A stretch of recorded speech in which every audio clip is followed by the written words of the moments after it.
Hello, welcome everyone. Happy Thursday. Thank you all for being here on this afternoon. My name is Kareli Amaya. I am one of the co-chairs of the Undocumented Student-Led Network with Jeffrey, and we're just so excited to welcome you to tonight's space and be able to share with you all everything opportunity for all. What's been happening? I don't know if you all saw, but what was that drop of a bill? And I think you get to hear today from the student organizers themselves of what's been happening, what's been cooking up, and what you can do to get involved and join this movement. So with that being said, I just want to share a little bit about where we at and where the landscape is at, and also then introduce our student organizers from all across the state to be able to share their experiences, what the past couple of months have been. So to give folks a little update, what is the Undocumented Student-Led Network? What is Opportunity for All? So USN is a network of undocumented students across the state of California. We are hoping to expand across the country once we get bandwidth with it. But we're here to support undocumented folks and uplift the immigrant story and push and uplift our community in every shape, way, or form.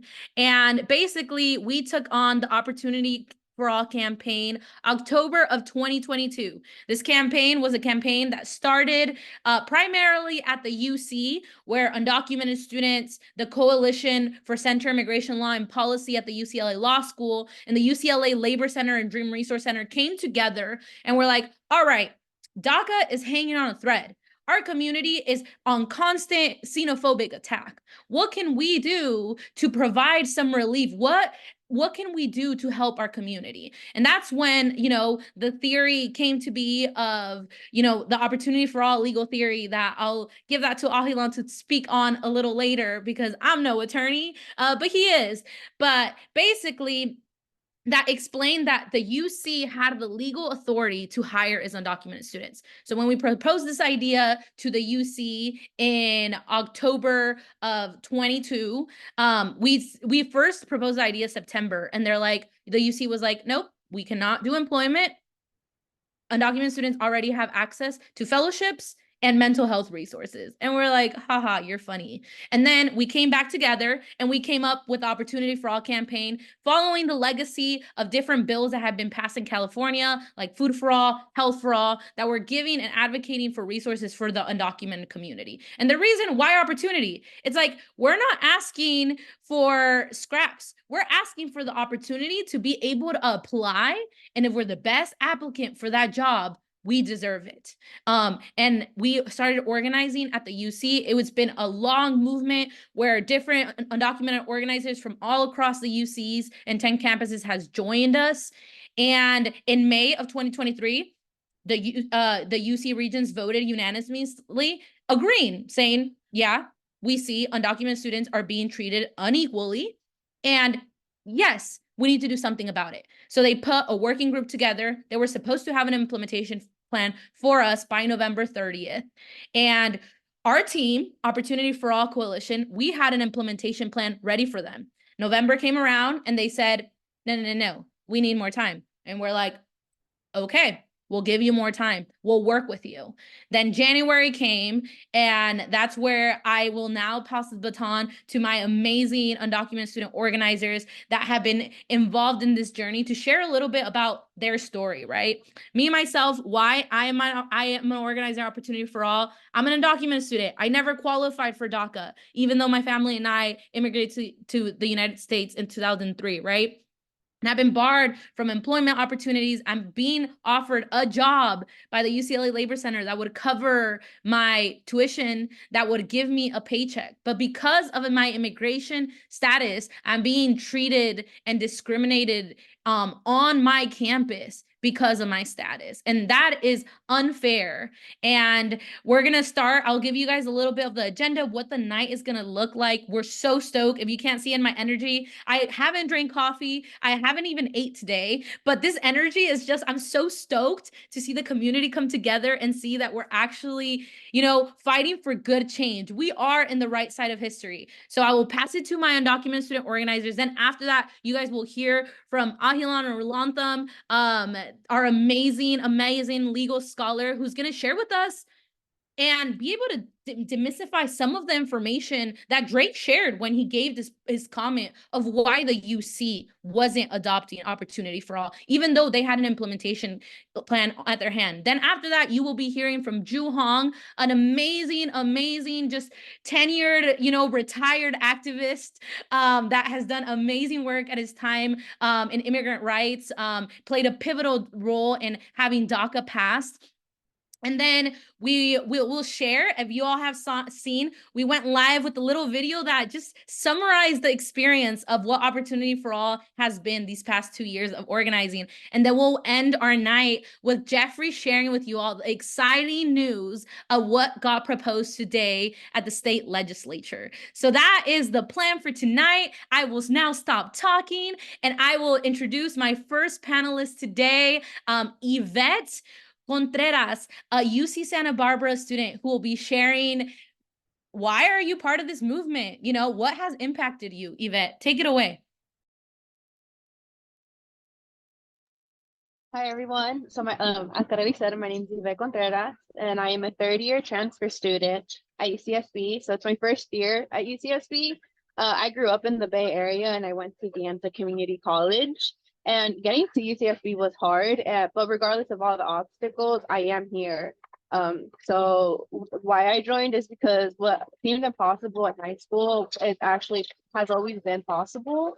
But before I got to Santa Barbara, a program coordinator at my community college had told me that there could be a possibility for me to do work study once I arrived to my UC.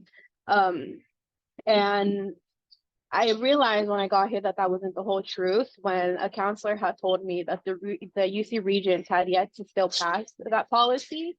So when I heard about the rally in UCLA back in the fall quarter, I knew that I couldn't miss it. But then the delay happened when I was over there. So when the trip to UCSF came into question, at first I was hesitant and indecisive because getting here has been a hard adjustment. So I really wanted to take a winter quarter to slow down and catch a breath. But I didn't want to wait until the news outlet told the story and for me to realize what the decision was. So the next day after I had a town hall at my community at UCSB, I texted Kareli, and the next thing I knew, it was Monday, and I was on the road to SF. And now I'll pass it on to Melissa for her to share her story. Hi everyone, my name is Melissa Castillo and I am from UC Riverside. I'm currently a fourth-year biology major and I grew up also in the Bay Area. I grew up kind of near Hayward, San Leandro area, but then moved to Livermore and went to Livermore High School. I joined this fight because the fight for implementation of Opportunity for All is really important to me. I believe that my status does not really determine my entire full potential. I really wanted to work towards dismantling these social injustices, not only because it affects me, but others in my community, everyone that you see here, my family and the future generations coming in. I had applied for DACA when I had turned the age 16, knowing that I qualified for it. But unfortunately, after a lot of political turmoil and all the things that were going down, I had my application go in and I was accepted. And the next step was for me to obviously get DACA and get that work authorization, but unfortunately, I was denied since it was they were no longer accepting new applicants. So because of this, I really wanted to take action after feeling, really confused, hopeless, and not knowing really how I could get the opportunities that a lot of us students at these UCs say that we have. A lot of, the UC regents and administration really advocate for opportunity and that we are all treated equally. But although, they say those things, given that we still lack those opportunities or even have those opportunities and we don't receive them, Especially as a pre-med first generation Latina, these social injustices are also connected to those health disparities, the lack in patient care within our undocumented families and our comunidad. So before becoming a doctor, I really want to use this time to advocate and really push towards implementation. And that is why I feel like this fight is really important to me. And the journey up north during that UC Regent meeting, I wanted to be there and be present during that decision. Although it was not the decision that we wanted, I still thought that it was a win for us, for my community, and for all the students here, because we're going to continue pushing for implementation. And I believe bigger things are coming. And I am a strong believer too that things happen the way that they should, but it is not the end here. And I'm going to pass it now to Viridiana. Thank you, Yvette. Good evening. My name is Viviana. I am an undocumented fourth-year undergrad student at UC Merced, and I grew up in the Bay Area in San Jose. I joined the fight along with many of my peers because I am undocumented myself. I don't hold DACA and have felt firsthand the limitations that are placed for students like me when it comes to opportunities on campus. As a computer science major, a big part of getting a job after college will be work experience. Yeah, this is very hard because of those barriers that are placed on us. We can apply to fellowships, internships, employment opportunities that could very much enhance our career and professional development. So Opportunity for All has been like this light of hope shed on undocumented students at UC Merced, across the UCs, and now across California.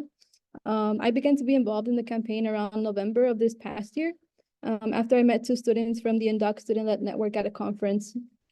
And after that encounter, I knew that I wanted to be a part of the movement and help mobilize on my own campus. And at UC Merced, I'm the president of Undocupied, which is a student org who advocates for undocumented and queer students on our campus.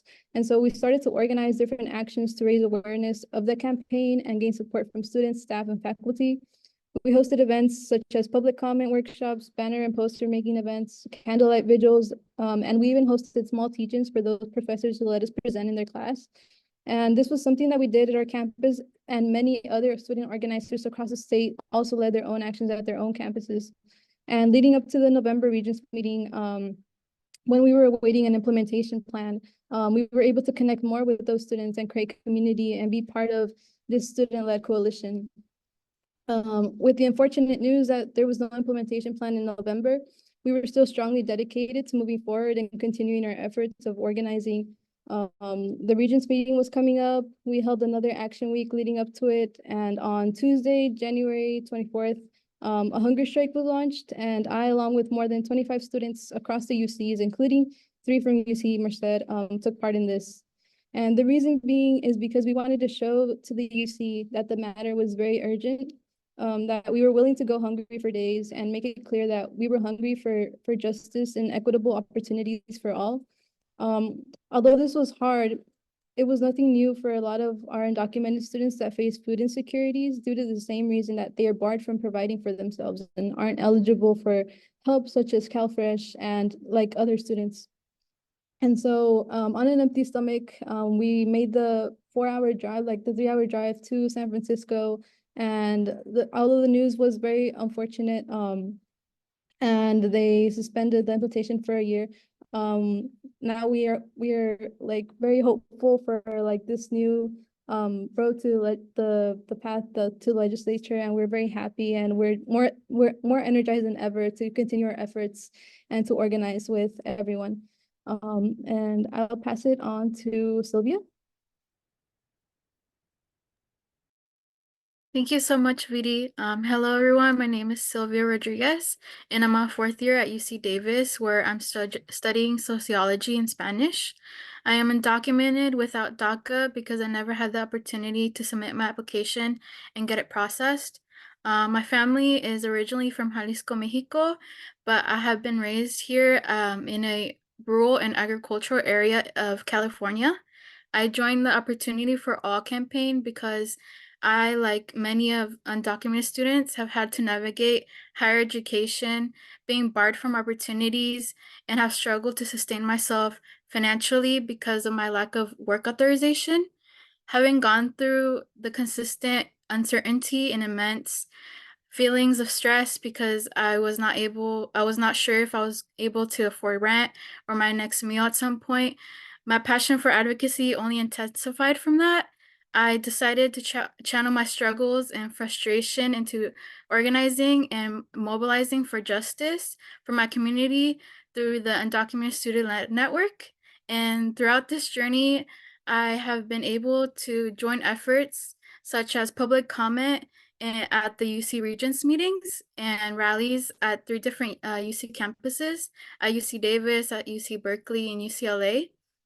During the week of the UC Regents decision, I was not called up to give my public comment because there were so many, but for those who were able to share, they moved me, and it felt as though everything that they were saying was everything that I had ever felt or in regards to our experiences as undocumented students at an institution that does not necessarily serve our community. I was also able to see and experience the fire and empowerment felt during and after our rallies and marches. It is with these actions that I saw my peers feel energized to continue fighting for equity and justice for our undocumented students. And I really hope that all of us here today feel that same energy as we move forward to our next chapter. And I will now hand it over to Vanessa. Hi, my name is Vanessa Cruz. I'm a third-year psychology major here at UCI, and I was born in Mexicali, but I was raised for 17 years in the Inland Empire, specifically in San Bernardino, California. And I joined the Fight for Opportunity FRA because from a young age, I knew I was undocumented. And I came to realize actually at 12 years old that I wouldn't be able to work. And it's funny because, you know what, 12-year-old would be start to look for work. So that can tell you a lot. And I did qualify for DACA, but we all know how that went on. I was not able to submit my application. When I did, it was frozen. And let's be honest, DACA was never a solution. So I knew from a young age that I would have to do something. And I was not the type of person to kind of stand back and watch other people do it. I knew that I wanted to be one of the ones to advocate as well. So I knew that I had an individual responsibility just because for me, this was something that was really, really special and it would give me a sense of security. I knew that I had to be at the forefront. So the moment that I came to UCI, I actually joined Sapphire, our undocumented student org. It was my first week and I was already looking for them. And now I'm on the board. I've been on the board for 2 years. So when Opportunity for All came around and USN was taking applications, I also applied there because like I said, I knew that I needed to join the fight. I knew that I had to be there. And yeah, it's just been really hectic, I guess, to say the least. The action that has probably inspired me the most is the third day of the hunger strike. I remember how I felt. It's so weird when you're aware of how hungry you are, of the changes in your body, and you're knowingly starving yourself. I was cold, my feet were numb, I couldn't feel them at times. And it felt like I was at the snow. I was tired, restless, and the thought of food made me want to throw up. Hunger, I didn't even remember what that felt like. It's just really, really quite crazy to remember those days. And despite all of this, just knowing that there were 25 plus students who would also do this for as long as necessary, who, despite all of these feelings, all of these hungers, these emotions wouldn't give up. It just really meant a lot. It's such a warm feeling to be in this community. And I'm so excited to continue working alongside these individuals as we take this further on.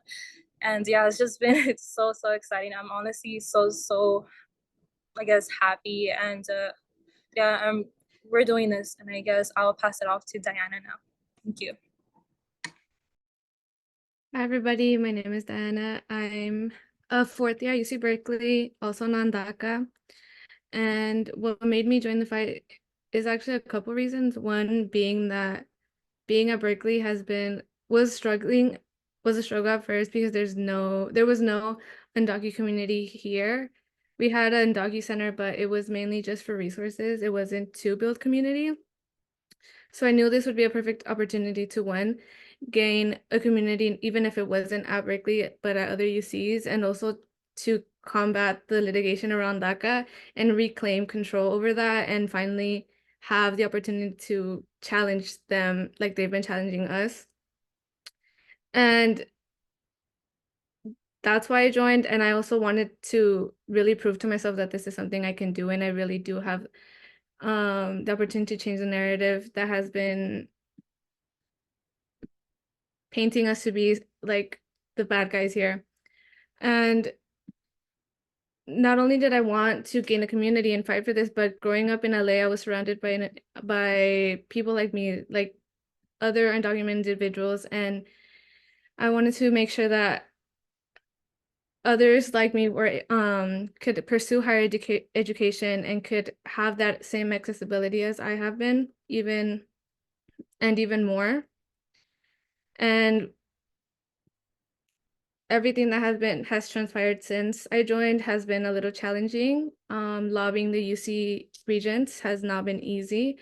There have been multiple times where we've given them a report or given them statistics or given them a rough draft of the policy plan, and we've been met with nothing. They've just ignored us. They've skimmed it and not actually taken in everything that we've given them. But more specifically, we gave them a report called Separate and Unequal, and they still did not acknowledge the struggles we shared. We surveyed like 40 students across the UCs, both undergrad and grad, and they were vulnerable and they shared their struggles. They shared something that you wouldn't really want people knowing, but they did because they knew that this cause was important, and they still did not want to take this plan. They still delayed us. They still did not want to open those doors. If anything, to them, it was better for us to continue living like this and than them taking that risk when we're taking a larger risk, if anything. And although it was challenging, one thing I did learn was having that community is more important than anything, because not only can you celebrate with them, but you have someone to rely on, you have someone you can connect with, you have someone that will always be there, and that's something that they can't take away from us. And I'm really glad that I found this space, USN. I found a space on campus, even like we've been growing slowly, but we've been growing. I was able to make an Undocu club here, and a lot of people have been coming up to us saying, thank you for making this club. Like, this is what we've been needing. Like, and we've asked them, like, what do you want to see from us? And they said, all we want to see is community events, ways to build community, connect with others, get to know other students, because it's lonely being in a higher institution that isn't really meant for us. And that really like warmed our hearts, and knowing that we have provided a space for them, a safe space, and even a fun space for them to let loose and be who they really are without fear. And I would like to pass on to Anaí. Hi everyone, my name is Anaí Matias Santiago, and I'm a second-year politics and Latin American Latino studies student at the University of California, Santa Cruz. I was originally born in Oaxaca, Mexico, but I grew up in Seaside, California, and after moving to the United States around the age of 2. I joined Opportunity for All because, I joined during my first year, and I'm currently a second year. And like many of my peers, I've also faced like systemic barriers because of my immigration status throughout my life.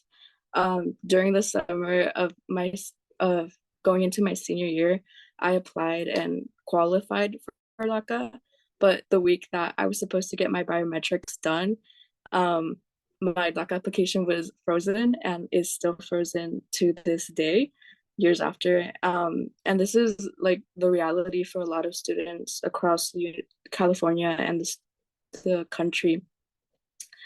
And of course, like not having any sort of work authorization or secure system really like hinders my ability to work towards my future career goals or confidently provide for myself in terms of like basic needs.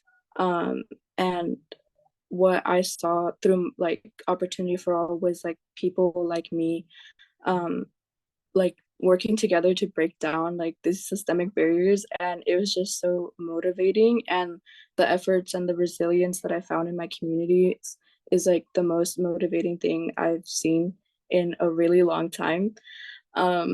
And I was actually one of the students who was in the UC Regents meeting when they were making the decision to suspend the campaign for a year. And in this meeting, we took an action of silence by duct taping our mouths and we all like entered the room, the regents meeting room, and we stood up and we duct taped our mouth with quotes. We had quotes on the duct tape, and they were like, "We are hungry," which correlated to our the hunger strike that over 20 of our student organizers participated in. And this was like symbolic because we shut our mouths because we couldn't eat, and because we can't get paid to afford food or to have basic needs, because we don't have our work authorization, or because simply our immigration status. And in a way, this was like a physical display of how the UC and other institutions continue to exploit and starve undocumented students. And yeah, it was really scary, like walking into that room, and it was nerve-wracking for me because there was so much going on at the time. But like looking at my community members being so resilient, so powerful, it really gave me the courage to put on that duct tape on my mouth and sit there while like we got some really bad news. But today I was in Sacramento with some of my fellow community members to introduce Opportunity for All as an act and as a bill into the state legislature, which we will go further into this later on. But for now, we'll pass it to Melissa to expand a little bit more. So the day of the UC Regents meeting, like I said, I was also one of the Opportunity for All members there. And kind of just to go off of what Anais said, the action of silence in the beginning was a little bit scary because, you know, going into that, we're not sure if a civil disobedience, that would be considered a civil disobedience, if we would get reprimanded for it, if we would get in any sort of trouble. And due to our status, you know, we don't know what the consequences could be. But even then, like Anais mentioned, we were resilient and we pushed forward. And although we knew there could have been consequences with it, we were willing to really make a statement. And it went beyond just words, obviously, because we were silenced. I think the strongest symbol that and message that we got across was the fact that we were hungry for justice, we were hungry for opportunity, and not just that, but the silence that we have kind of had with us the past few years since we came to the United States. For myself, since I came here when I was 4 years old, not even conscious enough of like the decisions I can make for my future, of how my future could be impacted and how my career goals would be impacted. So even from that age, and for many of us, it's been since that age, at a young age, it's just the fact that we were being silenced and a lot of opportunities were taken away, but we were not aware, we were never really educated. The same with our family members, undocumented families that are not really aware that they could even go on further with education, but the kind of barrier that comes in between is how do I get that work authorization? So I think just being in that room and really putting that message out to them really just demonstrated that we can say more beyond with just words and beyond with any sort of other civil disobedience. And I just felt proud of myself and my peers for knowing that something like that is pushing us forward and just demonstrating to them that it doesn't stop here. And I'm going to be passing it off to Yvette. Yeah, so similar to what Melissa said, you know, after listening to all the comments that were made by the regents, I knew we couldn't stay silent anymore, but as an undocumented student, you're always told to follow the law, avoid sitting out, and to not be disruptive. So as I heard Jeffrey start to speak up for himself and for all of us at the Regents meeting, I did get scared at first. I got scared for Jeffrey, and I got scared for all of us that were with him, because I was scared that if we retaliate, all those regents would, and everyone else that was watching the meeting would use their power against us. But after hearing what everyone was saying to the region and the power that we had to shut down their meeting, I remember why I joined this fight. I was afraid. I was tired of being afraid and letting these people in power continue to deny me the opportunities that my parents thought I would get when we migrated to the US. So even with fear, I got up and I spoke to the regents myself as well. But I do remember shaking. I remember I couldn't get words out because I kept policing myself on what I would say. But still, I am proud that I spoke up after years of always belittling myself. I have come to realize that the immense amount of power I have and the power that the undocumented community has will do so much. You know, Opportunity for All Act is not just the UC policy no more, it's the community college and CSU policy. And as a former De Anza student and community college student, I know how helpful it would have been for me to have the ability to work at my community college. I've learned that staying quiet will not help me, especially not as I continue my journey into law school. And as a non-DACA student, I know I'll have to stand up for myself in predominantly white institutions. People can hide behind their powerful titles and their money, but it won't stop us from calling them out. We have the power, even if we're told that we don't, we have the power to speak up, and the most powerful thing we have is our voice, and this is the time to use it. So powerful, Yvette. Thank you so much to all the amazing undocumented student organizers from across the state. We wanted to start off to just paint a picture, y'all. Like, you all been probably following us on social media. You'll probably have been, you sat yourself maybe as an undocumented student hearing the news. And it probably was heartbreaking to just hear that after all this push, they decided to cower out.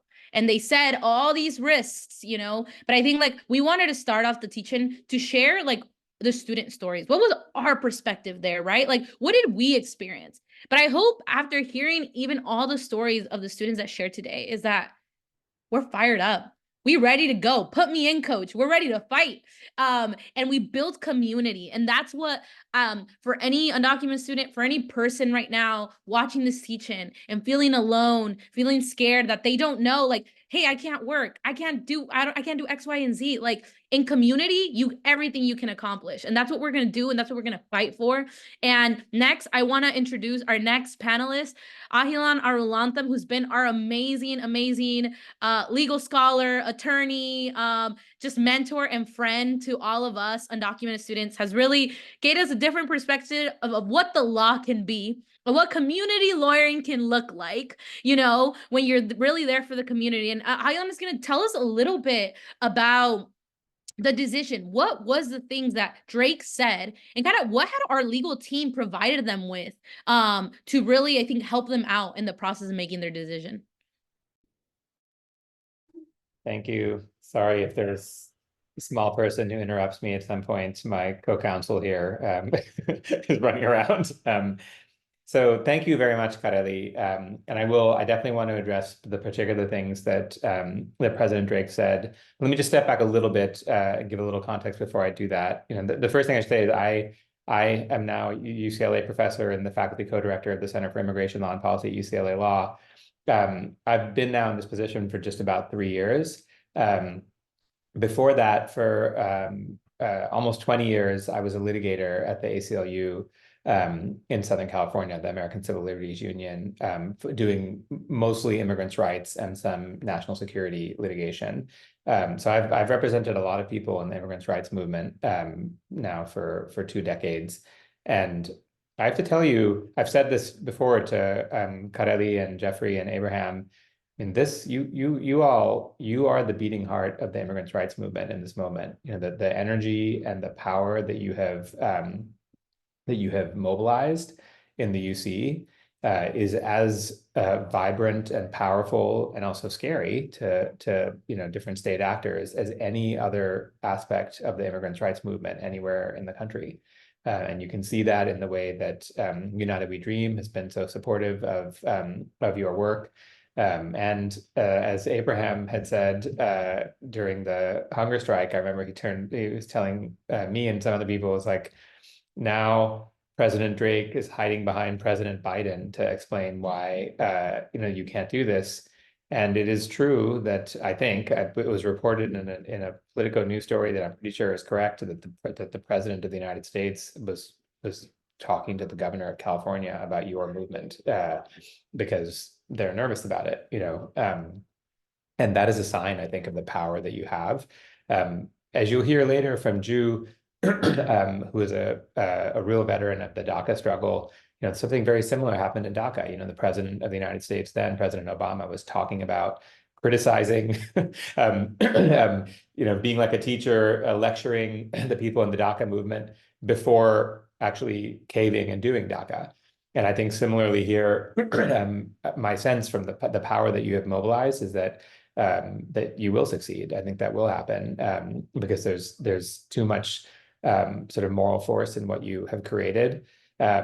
the other thing I'll say is every time I come to one of these events that USN organizes, I feel like I'm seeing different students and different people speaking, and it's just amazing to see that mobilization. I mean, I remember Diana, now you're like old hand, but you know, to me, you were new to this thing about, I don't know, what, a year and a half ago, or something like that.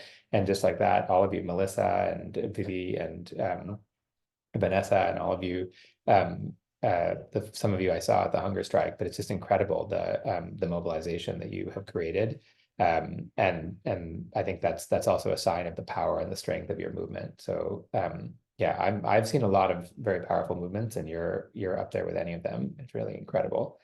I think one other thing I wanted to say about the protests that happened, the hunger strike, the taping of the mouth, and those things that you heard. I know some of people on this call know this, but maybe not everybody does. You inspired a lot of people who were watching the live stream of the Regents meeting. And we've now heard that multiple times in different meetings. People in the UC staff were watching, including the more than 400 UC staff, most of whom are not students, whose work authorization is through DACA, because they know that the Supreme Court might strike down DACA, or possibly the next administration might try again to terminate DACA. And if that happens, the UC has no theory, has no plan for what they're going to do other than mass fire all these 400 people. And one of the things that Opportunity for All would do if they adopted it is it would allow those people, existing staff, some of them in quite high positions in the University of California, to keep their jobs. You know, they were pulling for you really hard. The staffer from the speaker of the chairperson of the Latino caucus in the Assembly of the state of California said she got choked up talking to Kareli and Jeffrey and Abraham, that she was watching the protests that you all were doing, and was really moved and inspired by what you did. So you really have inspired already people all around the country, and I just want you to know that that people far outside the UC, far outside the student movement, all over the place are watching what you're doing.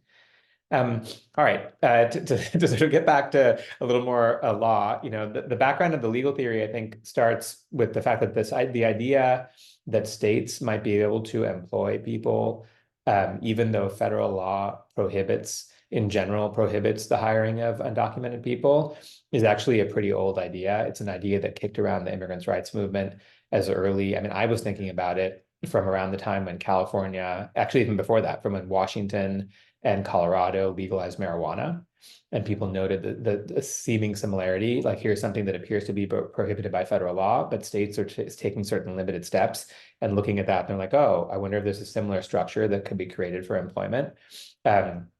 We did a little bit of research on it. We've actually floated a version of this idea to the Biden administration and the transition to the Biden administration, you know, now 3 years ago.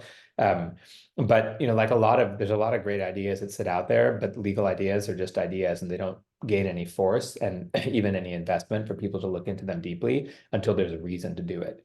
You know, and so when we started the Center for Immigration Law and Policy in March of 21, and we had a chance to meet Abraham and Kareli and the professors at the Labor Center, Kent Wong and Victor Naro, we learned that this was a problem, that all of you that there were lots and lots of people like you, people who were shut out of DACA, either because of the litigation, which obviously has prevented any new applications, as all of you know, and also because of the deadline. You know, you have to have been in the US since June 15th, 2007 to qualify for DACA. So even litigation aside, anybody who came here after June 15th, 2007 is essentially too young sort of for DACA. And that's now, you know, 17-year-olds and 19-year-olds and plenty of people who are in that position, right, who just don't meet the deadline. So we learned that it was a serious problem, and we saw kind of a match between the problem that we were hearing about, which is, you know, Kent saying candidly, like, Kareli and Abraham are my best students, so I would really like to hire them as research assistants. They're, you know, really smart and they do really good work, and I want to hire them. And the HR system in UC won't let it happen because they don't have work authorization, and it's infuriating. And, you know, them telling me, I remember, like, there's lots of people like us. We are not the only ones, you know. And so then we were like, oh, well, we have this legal theory that I think might be able to solve your problem. You know, and Abraham and I had a little email exchange about it, actually. And then after that, we went off and researched it. And so the legal theory is really simple, actually. It's just based on the idea that the federal law that prohibits the hiring of undocumented people, which is called IRCA, the Immigration Reform and Control Act from 1986, that law was enacted at a time when, in order for the Congress to tell states what to do as to their own affairs, the law was that the Congress has to write explicitly that they want their law to apply to state governments. And so if you look at a whole load of statutes that dictate how states can conduct their own employment affairs, like Title VII, which is the law that bars discrimination on the basis of race and sex and other categories in employment, or the Family Medical Leave Act, which requires, you know, certain kinds of leave, or the Fair Labor Standards Act, which sets rules for, you know, minimum wage and work, you know, meal and rest breaks and things like that, or the American with Disabilities Act, or the Federal Rehabilitation Act, or, I mean, I could go on and on. There's so many laws. If you look at the coverage provisions of all of these laws, they say in them that they apply to states or state governments or governments and their political subdivisions. I mean, they all have some language like that. IRCA's coverage provision says that it applies to persons or other entities, and it does not say it applies to states. And then it was amended 10 years later in 1996 to specify that it applies to any branch of the federal government. So that's the core argument. The law, Congress said, it applies to persons, it applies to entities. It also defines entities as corporations and trusts and various other things. It says it applies to the federal government, but it does not apply to the states. And when you look at all these other, a mountain of other laws, they do say they apply to states. And so what does this inference does it lead you to? It's really obvious. This law does not apply to states like those other ones do. So that's the argument in a nutshell. And the basic problem with a lot of what President Drake said, which I'll get into in a minute, is that we are probably right. You know, like, law is unclear. It doesn't always give you definitive answers, but we have the better reading of this law. We have a much better reading on the plain language of the law. And we also have a better reading when you read it in light of what they call federalism, the principles about the relationship between the powers of the federal government and the state governments. And, you know, when we had the basic theory after we spoke to the USN leaders and the Labor Center and said, hey, we think this might be a good fit. Is this worth like looking into? They said, yeah, you should go look into it. We spent a year, like a full year. We researched every aspect of this thing. We looked at lots of other statutes. After we did all this other research, we then pressure tested it. We did listening sessions. We sent it out to other professors. We sent it out to other lawyers, litigators, people who are the experts in federal constitutional law, and also the law governing immigration and the law governing federalism. And there's even people who their expertise is in the intersection of these things. And we had lots and lots of back and forth with them, long listening sessions. People, you know, gave us lots of nuances and corrections and like, oh, you know, you might argue this way, this, that way, a lot of nuances. But nobody ever said, like, you're wrong. Nobody said, hey, you know what, you forgot this case, or what about this statute, or something like that. And in the end, these 29 people who were really picked out as the most authoritative legal scholars in the country on this question, they publicly signed a letter endorsing our memo that explains this argument, and then we published the memo itself. So the whole thing is there for the world to see. If somebody wants to criticize it, they can criticize it. And to this day, the only public criticism of the memo has come from this crazy right-wing anti-immigrant group called the Center for Immigration Studies.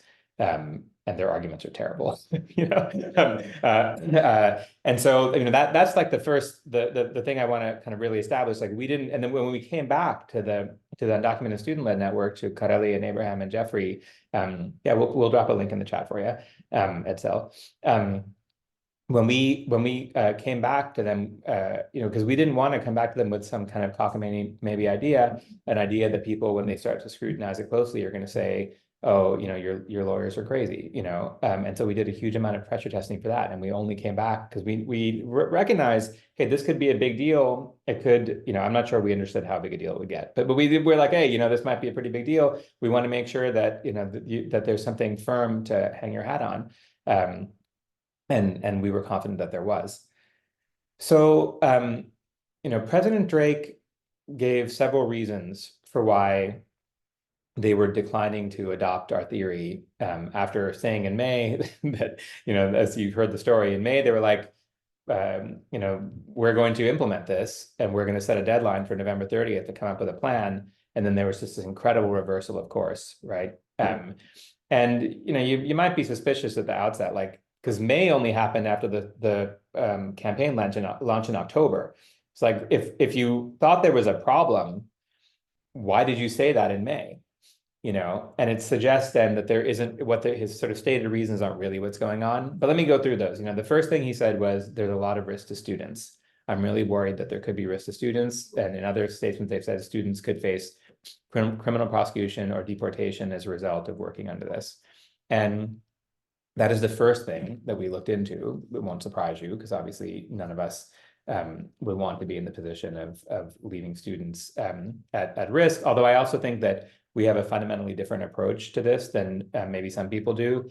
You all are adults, and I know that you've been living undocumented, most of you, for your entire life, or at least as long as you can remember, and you have to navigate these issues every day. So I feel like at some level it's very paternalistic to say, oh, I can't let you work because I'm worried about the risk to you, that treats you like children and you're not children. So there's that sort of threshold philosophical difference. But beyond that, we also looked at whether or not working would either expose you to criminal prosecution or disqualify you from being able to get some kind of immigration benefit or face deportation, right? And on the first question, it is not a crime to be undocumented and work in the United States. Really important for, I hope you all probably know this, but it's really, I hope you really recognize that. It's not a crime to work in violation of law. It's a crime to use a false social security number. That's important. It's not the same thing. But the way we wanted to implement O4A would not require anybody to make any false statement. Instead, you would work using an ITIN or perhaps under some versions of the proposal, your student ID.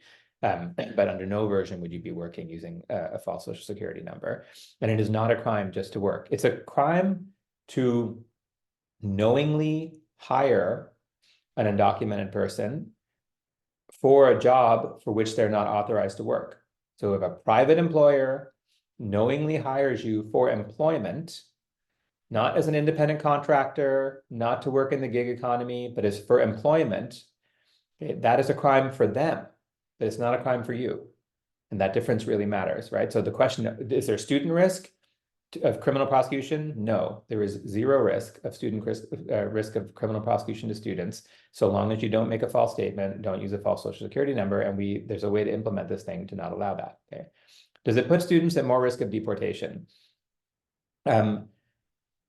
Obviously, if the federal government someday came and asked for a list and tried to subpoena a list of everybody who's employed under O4A, that could create a risk if they chose to target you that way. Just like if they came and said, we want a list of everybody who has a driver's license under the AB 450 statute, the driver's license which has a mark on it, they can get that. If they wanted a list of everybody who applied for DACA, who has DACA, because when you apply for DACA, you're admitting that you're undocumented, that could put those people at risk. So yeah, that's hypothetically possible, but that's the kind of risk. Yeah, I mean, Leo points out the California DREAM Act. Thank you very much. There's a million, not a million, but there's many other things like that. And there are people who decide not to apply for these kinds of things because they don't want to take that risk. And that's fine. I actually had a client from a worksite raid who was eligible for DACA, this is a long time ago, and chose not to apply for it. He didn't want to apply for it. He's like, no, I'd rather live in the shadows. I'm good. And that's fine. But that's your choice. That's your choice to make. And for all of you who are already AB 540, probably already have a driver's license, already have California DREAM Act, you've given your information to the government 10 different ways, you're probably willing to take the risk, and that makes sense. So I don't think it may increase marginally the risk of deportation, but that's not a reason not to adopt O4A. It's also true that unlawful employment can bar you from adjusting status in some instances. That's true. So if, for example, in the future you were going to get married, you would need a waiver of the fact that you had engaged in unlawful employment. If we were wrong, this is all assuming that that a court rejected our view, right? Then that could be true. But it's also true that unfortunately being unlawfully present is also a bar to adjustment of status, and you need a waiver for that. And so, the typical situation is the judge would give a waiver for the unlawful presence, and they would also give a waiver for, if that's true, then they would also give a waiver for unlawful employment in the same kind of way. It's also true that the assumption that UC would be targeted and that people would come after all the undocumented students here is kind of far-fetched, right? Like even the Trump administration did not actually go after undocumented students. The idea that this would be the top priority instead of, exploitative workers or people in, worksite rate, like so many other things, it seems like much, much more likely, right? But it was important to us that we tell this to people, and we did. We told all of this to the university office. We also, the general counsel of the UC, we also told them that there's the UC Immigrant Legal Services Office, which is available to provide individual legal representation to anybody who has, any UC student who has an immigration problem. I mean, that's an incredible resource that's available to all of you that has been funded by the university. The UC Immigrant Legal Services Office was trying to lobby the president office as well and say like, hey, we favor this. This is really important to us. And we are here. We will provide legal advice to every single one of these students before they take a job. They can come and talk to us, and we will tell them exactly what their situation is and game it all out for them so they understand everything. And the president's office was ignoring what their own legal, UC Immigrant Legal Services was saying. I should say, by the way, those are some of the best immigration lawyers in the state. They're really good lawyers in that office who do that work.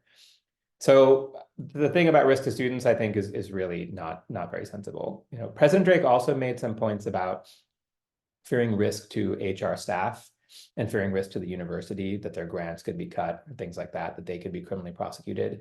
And I've been talking too long, so I won't go into this in a huge amount of detail, but the short answer to that question is, we thought the only really serious risk that the university faced was that they would face a lawsuit to try and get the UC just to stop the policy. And I think that there's like a coin flip chance whether that would happen. If the university adopted this, the Biden administration might have gone to come and sue them in federal court just to get them to stop. Now, we pushed hard, and we heard that people in the Biden administration really did not want to do that and that they wouldn't do that. But, there might have been other people saying the opposite, and, it's hard to know for sure. But the only risk of that is that they get told not to do it, and that just really isn't a lot of risk. All of the other things, I'm not going to get into all the details here, but the risk of criminal prosecution to them is also really, really low for the same reasons, some of the same reasons that I talked about before. Our theory is probably right. Even if it's not right, it's close enough that it can't justify a criminal prosecution. Taking grants away doesn't make any sense. You can only take grants away where the federal government is funding that money directly, not all of the grants in the entire UC. We said if people are funded actually by a grant for a job, then maybe that job wouldn't adopt O4A, some small number of jobs. I could go on and on. The bottom line is like every question they asked, we gave an answer. Yeah, I mean, there's a question from Veronica. We had in the implementation plan, one of the things we said was that students should try as soon as possible to get an ITIN, which is a tax ID number that many undocumented people use to pay taxes. And we would encourage people to apply for that and get that thing as soon as possible so that you can provide the IRS with a proper number to allow you to comply with the tax laws. We gave all this stuff to them. We gave it to them months in advance. And the truth is that there was plenty of opportunity to actually implement this thing and do it in a way that avoided those risks if they wanted to.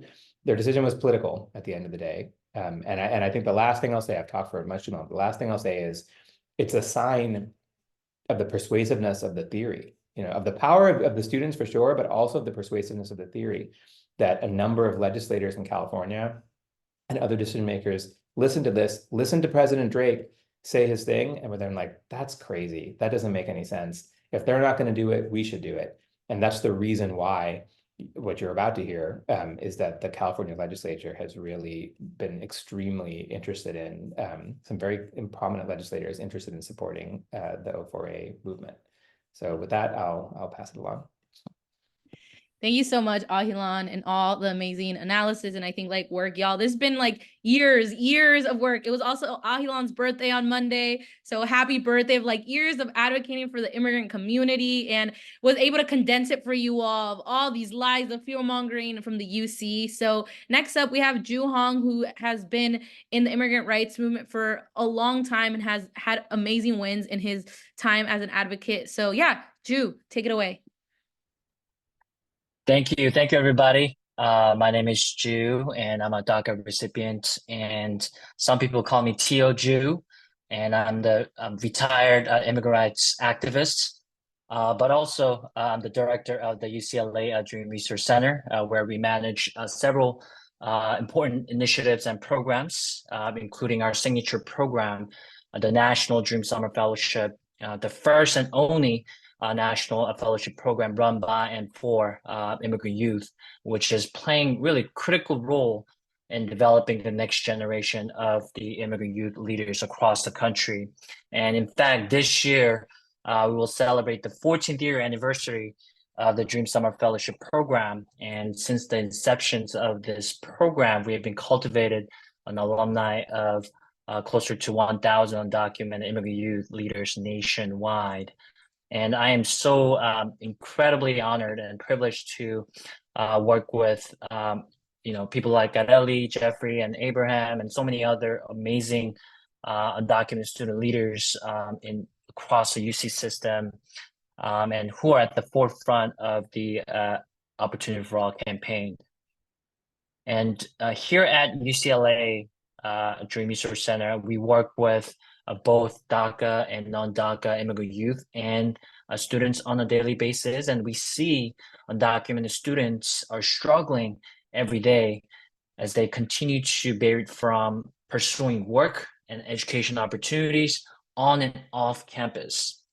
And we are at a time where DACA is no longer a viable option and solution for a vast majority of students, right? And as you all know, in California, 45,000 undocumented college students are not eligible for DACA, and 27,000 undocumented students graduate from high school each year. And growing number of people who are graduating from high school to entering into college are no longer qualified for DACA. And so these are really challenging and uncertain times, especially we are heading into this 2024 presidential election. There's a lot of fears, uncertainty, anti-immigrant rhetorics and narratives that are hurting our immigrant community members across the country. But we all know history has shown that we can prevail by organizing and advocating for our rights. As you know, in 2010, the failure of the Federal Dream Act, which led to launch the National Dream Summer Fellowship Program, and in the first cohort, where we recruited 100 undocumented immigrant rights leaders across the country, and together, and we fought and won the California Dream Act, healthcare for all, and DACA program. And 10 years later, fast forward, we were fortunate to witness the emergence of incredible Dream Summer alumni and undocumented student activists like, folks who are here today, and their efforts were instrumental in creation of the Undocumented Student-Led Network, or now known as USN. And since then, you all have been growing in members and ultimately led the groundbreaking Opportunity for All campaign, which is now the central campaign of the immigrant rights movement. And I was there at the UC Board of Regents meeting with USN and undocumented student leaders and allies. And I have witnessed more than 25 courageous undocumented students and allies launch hunger strike, held vigils, and shared their testimonies and demands during all 3 days of the UC Board of Regents meeting at UCSF, and mobilized rallies at UC Berkeley campus. And, it was absolutely shameful, the fact that President Drake lied to us and the fact that UC Board of Regents turned back against undocumented students and chose the wrong side of the history. And when the announcement was made, there were a lot of tears and frustrations and angers and a lot of uncertainty that many undocumented students and families often face on a daily basis.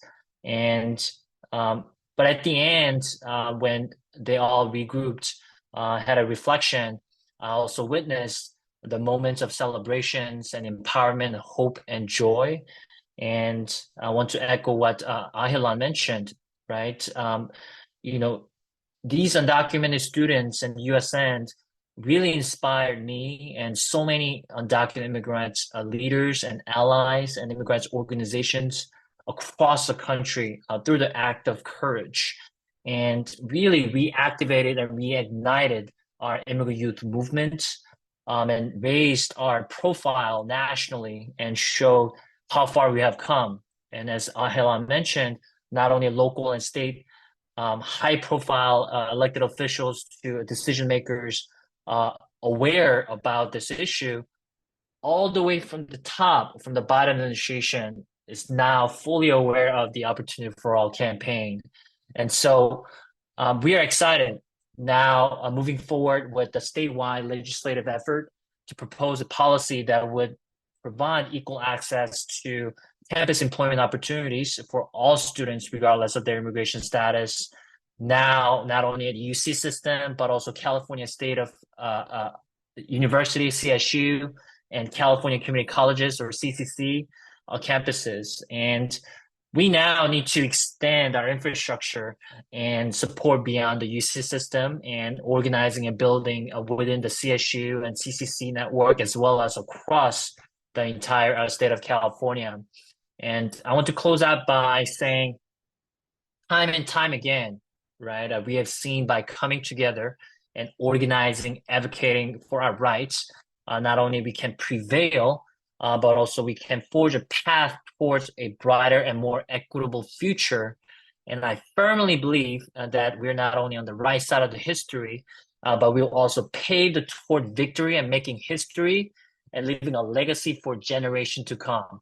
And so with that in mind, I'm so incredibly honored to be a fight alongside all of you. And we need to continue to build this momentum and energy and have that fighting spirit like a Kirelli, and continue to organize and mobilize and take action to secure the employment rights for all students in California, regardless of their immigration status.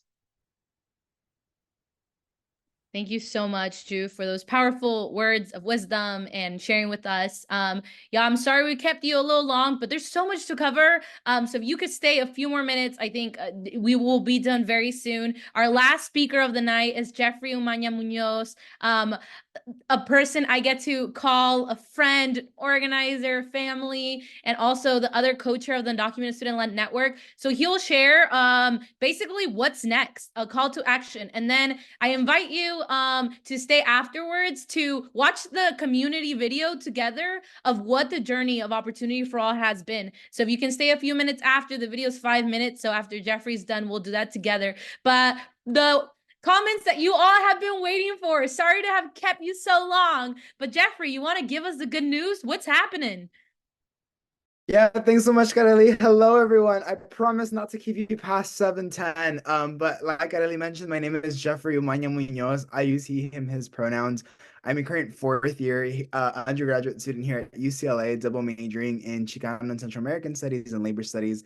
I'm a proud and unafraid undocumented student without DACA, even though I am eligible for the program, because of the political and legal turmoil that my comrades have shared before me. I'm also locked out of the program. And, with Kareli and Abraham, we've been able to see what was, at one point considered an academic exercise, grow into a beautiful social movement, a movement that has empowered people, a movement that has brought people together, that has healed people. I think I will forever be better as a person for Opportunity for All. Opportunity for All was always about more than just the opportunity to work. the right to work, the right to employment. I have always shared and will always hold that opportunity for all was always at its core about the opportunity to reignite what up until this point had been a movement, a community that had been pushed into a corner, that had been shoved down and had been told to lay in a defensive position for years. And, let's just be honest, even during the Obama years, even when we got DACA, we were facing massive deportation, massive campaigns, the beginning of this newest wave of attacks on immigrant rights, on attacks on immigrant life. I think is the way to really frame it, attacks on immigrant life.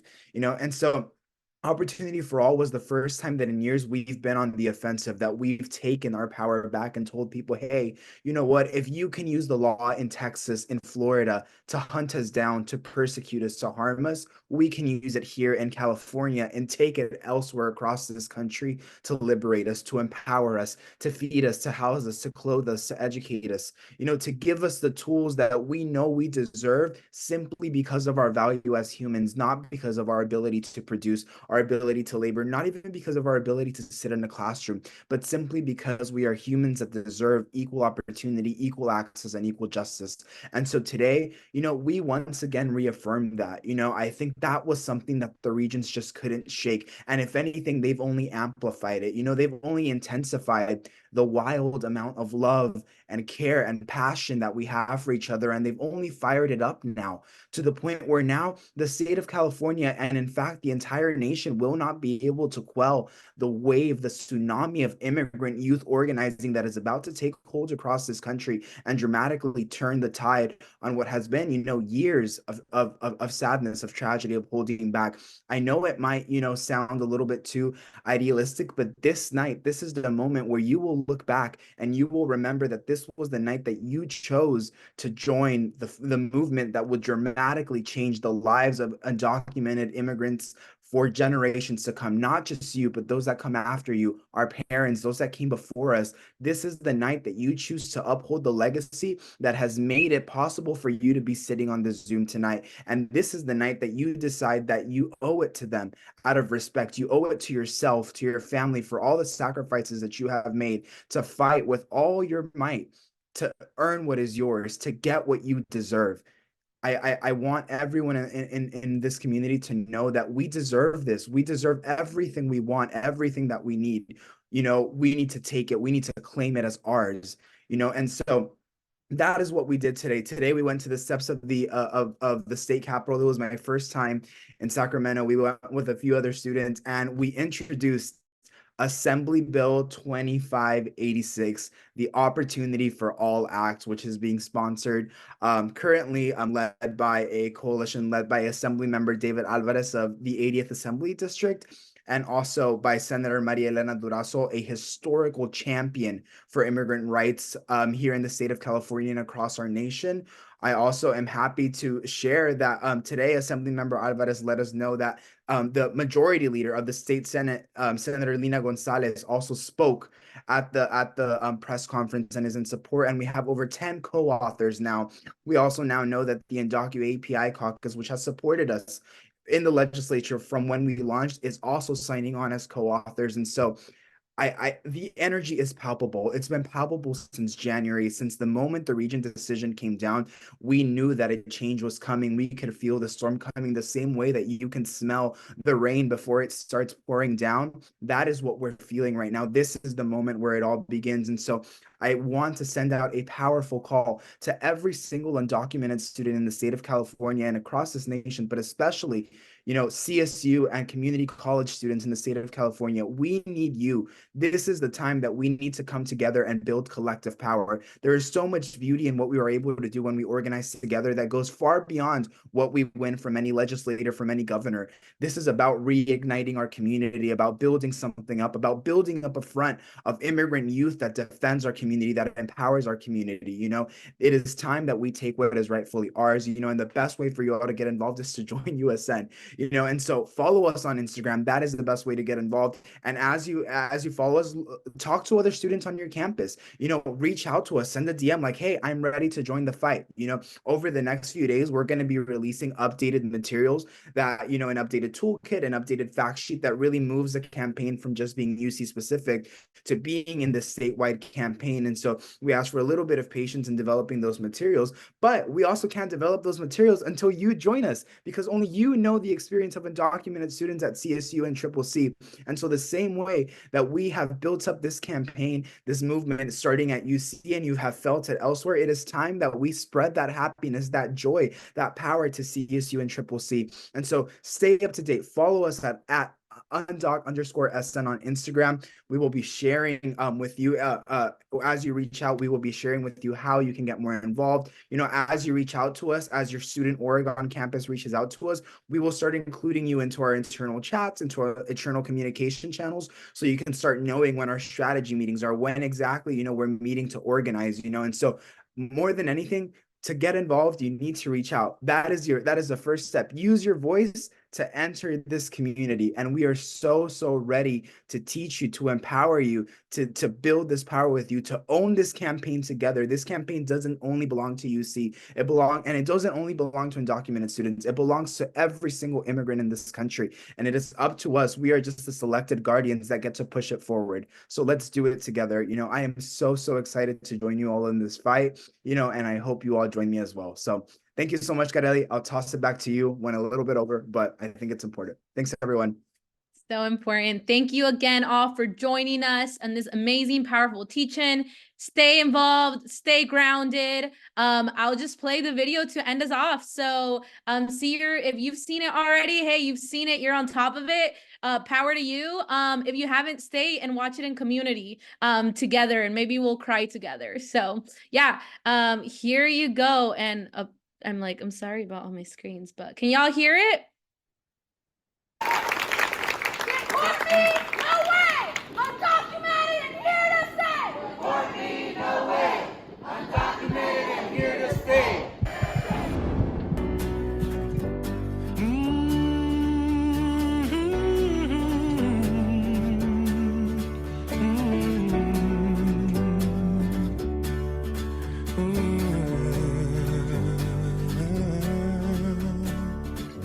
Feeling my way through the darkness, guided by a beating heart.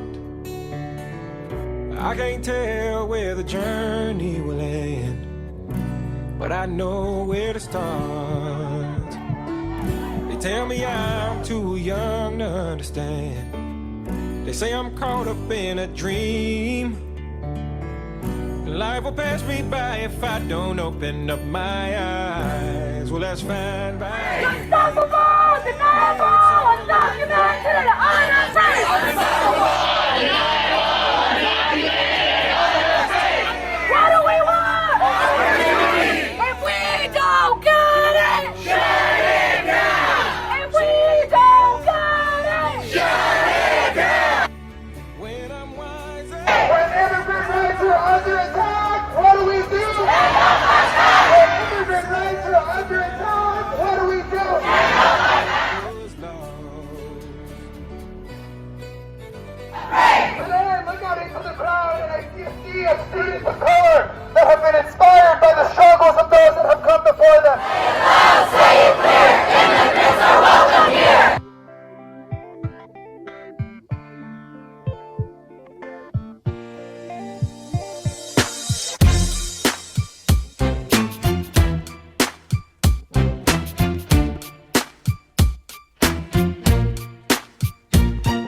What's wrong with the world, mama? People living like they ain't got no mama.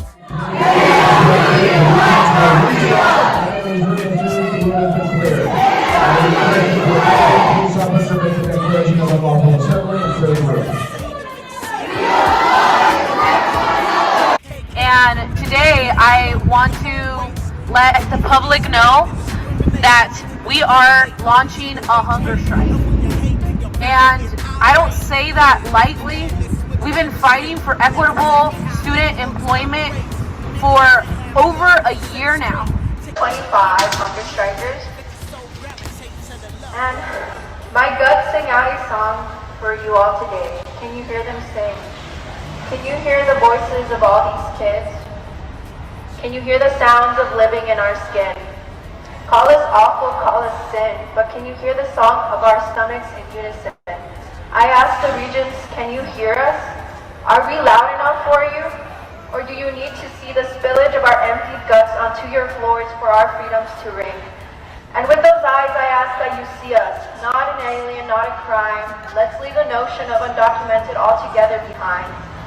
See us as our mother's children. I ask the regents, do you have a mother?